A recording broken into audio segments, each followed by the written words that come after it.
শিল্পীপাড়ায় পৌঁছিল প্রায় সন্ধেবেলা। দত্তমশাই বাড়ি নাই। আজ 3-2 হইল বড় ছেলের শ্বশুরবাড়ি কুমারপুরে গিয়াছেন কি কাজে। দত্তমহাশয়ের ছেলে অবনী তাহাকে দেখিয়া বলিল, এই যে ডাক্তারবাবু, দুটো রোগী এসে ফিরে গিয়েছে কাল। এত দেরি হলো যে? হাত পা ধুয়ে বিশ্রাম করুন। অন্ধকার হইয়া গিয়াছে। কিছুক্ষণ পরে শান্তি এক হাতে একটি হ্যারিকেন লণ্ঠন ও অন্য হাতে একটি বাটিতে মুড়ি ও নারকেল কোড়া লইয়া আসিল। বাটিটা বিপিনের হাতে দিয়া হাসি মুখে বলিল, এত দেরি করলেন যে? উহ, সে আর বলো না শান্তি, কি বিপদেই পড়ে গিয়েছিলাম।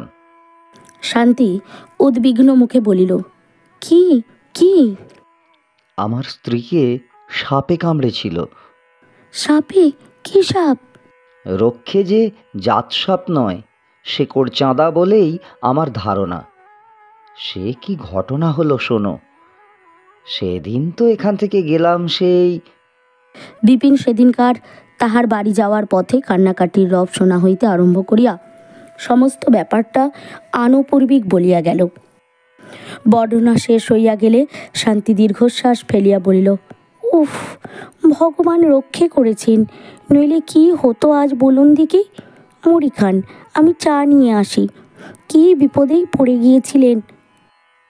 শান্তি চা আনিয়া দিল। বলিল, আজ আর রাঁধতে হবে না আপনাকে, আমাদের তো রান্না হবেই। ওই সঙ্গে আপনাকে 2খানা পরোটা ভেজে দিতে এমন কিছু ঝঞ্ঝাট হবে না। রোজ রোজ তোমাদের ওপর। ওসব কথা বলবেন না ডাক্তারবাবু, আপনি পর ভাবেন, কিন্তু আমি। না না, সে কথা নয়। পর ভাববো কেন শান্তি?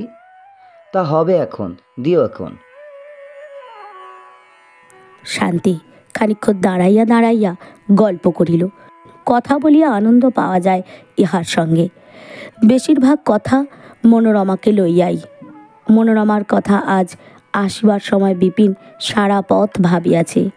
তাহার আকস্মিক মৃত্যুর সম্ভাবনাটা যতই মনে হইতেছে, বিপিনের মন ততই মনোরমার প্রতি স্নেহী ও সহানুভূতিতে ভরিয়া উঠিতেছে। শান্তি বলিল, দেখাবেন একদিন বৌদিদিকে? কি করে দেখাবো শান্তি? সে তো এখানে আসছে না। আমি একদিন নিয়ে চলুন না সেখানে। তুমি যাবে কি করে? আপনার সঙ্গে যাব। গরুর গাড়ি একখানা না হয় 2 টাকা ভাড়া করে নেবে। আমার সঙ্গে একা যাবে? কেন যাব না? বিপিন কারণটা খুব ভালো রকমই জানে। সে পাড়া গাঁয়েরই ছেলে, কিন্তু শান্তির সামনে সে কথা বলিতে তাহার বাধিল। শান্তি দুষ্টুমের হাসি হাসিয়া বলিল, আমি জানি, বলবো, মেয়ে মানুষ অযাত্রা, পটলের ক্ষেতে ঢুকলে পটল ফলবে না, তাই নয়? আচ্ছা, মেয়ে মানুষ কি সত্যিই অযাত্রা? কে বলেছে ওসব কথা? এ কথা তোমার মাথায় উঠলো কেন হঠাৎ? না, কিছু না, এমনি মনে পড়ে গেল। আপনাদের গাঁয়ের দিকে এ নিয়ম আছে না? শুনেছি বটে, বললাম তো, বলে বটে। তবে মেয়েরা অযাত্রা এ কথা যে কেউ বলুক, আমি বিশ্বাস করি না। মেয়েরা অনেক উপকার করেছে আমার জীবনে। এই ধরো, আমি আমি তোমায় দিয়েই বলি, কেমন চিঁড়ের ফলার খাওয়ালে সেদিন। খেয়ে দিয়ে নিন্দে করব এমন মহাপাতক কি আমি নই। বলিয়া বিপিন হো হো করিয়া হাসিয়া উঠিল। শান্তি সলজ্জ হাসি মুখে বলিল, আপনার ওই এক কথা, যান। না, যাব কেন? আমি অন্যায্য কথা কি বলেছি বলো? তোমার যত্নের কথা যখন ভাবি শান্তি, তখন তখন সত্যিই বলছি, অমন খাওয়ানো অন্তত। আচ্ছা আচ্ছা, থাক, আর আপনার ব্যাখ্যা করতে হবে না। আমি যাই, বৌদিদি একা রান্নাঘরে গিয়ে ময়দা মাখবো। একটা পান পাঠিয়ে দিও, পেয়ালাটা নিয়ে যাও।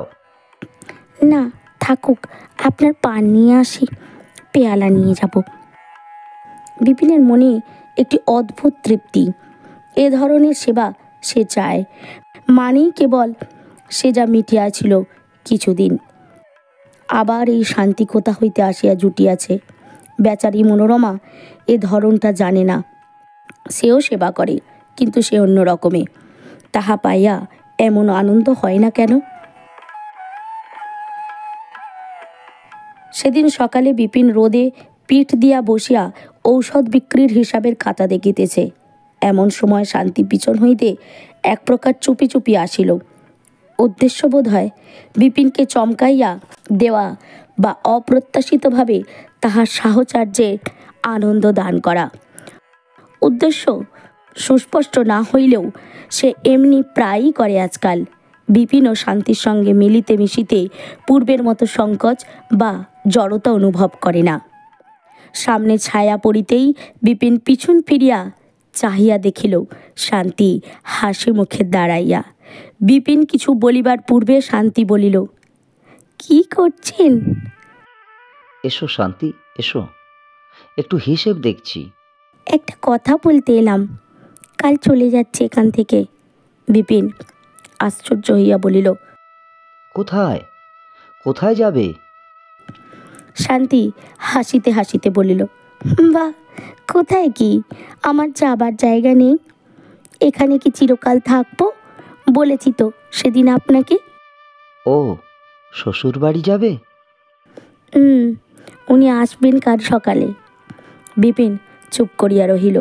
দু একটা কথা যাহা সে ঝোঁকের মুখে বলিতে যাইতেছিল চাপিয়া গেল। মেয়েদের ভালোবাসা লইয়া সে আর নাড়াচাড়া করিবে না। যাহা হইয়াছে যথেষ্ট। শান্তি বিবাহিতা মেয়ে, তাহাকে সে কিছুই বলিবে না ওসব কথা। শেষ পর্যন্ত উভয় পক্ষই কষ্ট পায়।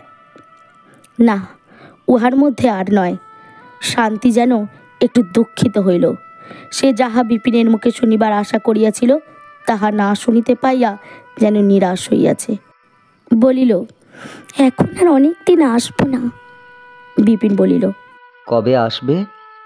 তার কিছু কি ঠিক আছে? তা বেশ, যখনই আসি আসি, আর নাই আসি, আপনার আর কি। শান্তি এ ধরনের কথা কেন বলিতে আরম্ভ করিল হঠাৎ? কি জবাব দিবে এ কথার সে?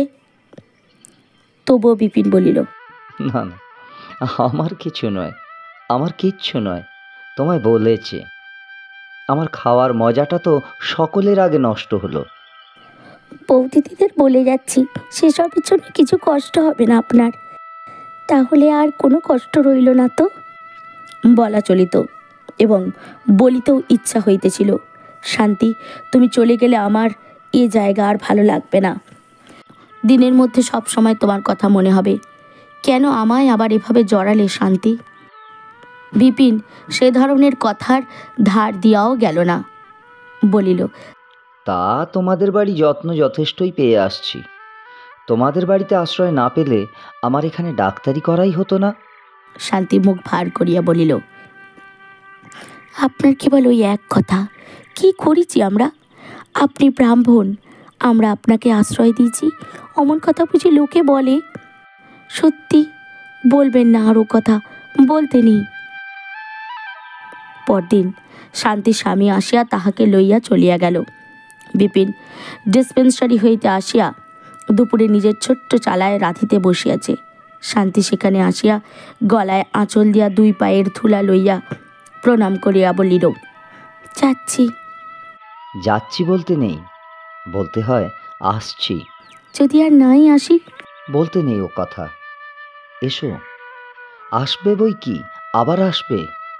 বলছেন আসতে তো, তাহলে আসবো, ঠিক আসবো। শান্তি কথা শেষ করিয়া চলিয়া যাইতেছিল। বিপিনের মনে হঠাৎ বড় করুণা ও সহানুভূতি জাগিল ইহার উপর। যাইবার সময় একটা কথা শুনিয়া যদি সে খুশি হয়, আনন্দ পায়, মুখের কথা তো, কেন এত কৃপণতা? সে বলিল, তুমি চলে যাচ্ছ? সত্যি মনটা বড্ড খারাপ হয়ে গেল।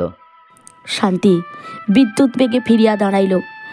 বিপিনের দিকে পূর্ণ দৃষ্টিতে চাহিয়া এক ধরনের অদ্ভুত ভঙ্গিতে বলিল, আপনার মন খারাপ হবে? চাই। বিপিন অবাক হইয়া গেল শান্তির চমৎকার ভিড়িবার ভঙ্গিটি দেখিয়া। ছাই না, সত্যি সত্যি বলছি, মনটা বড্ড খারাপ হয়ে গেল। শান্তি হাসি মুখে বলিল, আচ্ছা আসি। কথা শেষ করিয়া সে আর দাঁড়াইল না। পলকে প্রলয় ঘটিয়ে দিয়ে গেল শান্তি। এটাও ওই শান্ত মেয়েটার মধ্যে ছিল? কোনোদিন তো ভাবিনি।